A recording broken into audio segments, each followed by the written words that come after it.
A solar eclipse occurs when the moon moves between the Earth and the Sun, blocks the Sun's light, and casts a shadow on the Earth. When the moon completely covers the bright disk of the Sun, that's a total solar eclipse, and it happens roughly every year and a half somewhere on Earth. A partial solar eclipse is more common, happening at least twice a year.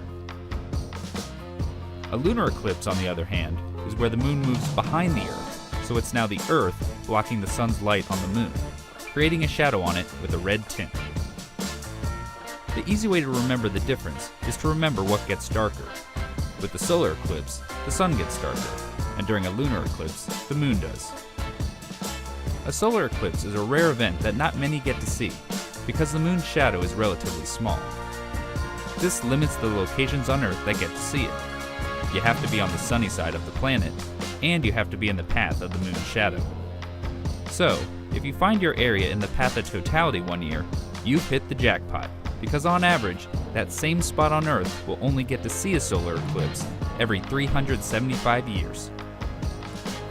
During a solar eclipse, the moon casts a shadow with two parts, the umbra and penumbra. The moon's umbra is part of the moon's shadow where the entire Sun is blocked by the moon. In space, it's a cone extending some 400,000 kilometers behind the moon. It's when the small end of this cone hits the Earth that we experience a total solar eclipse.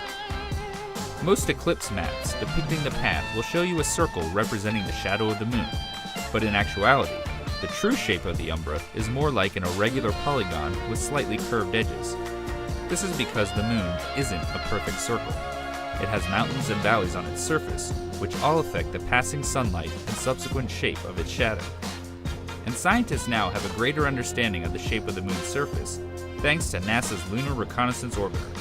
The unprecedented level of detail from the topographic maps, photos, and other datasets has allowed us to more precisely pinpoint the regions on Earth falling within the path of totality of a solar eclipse.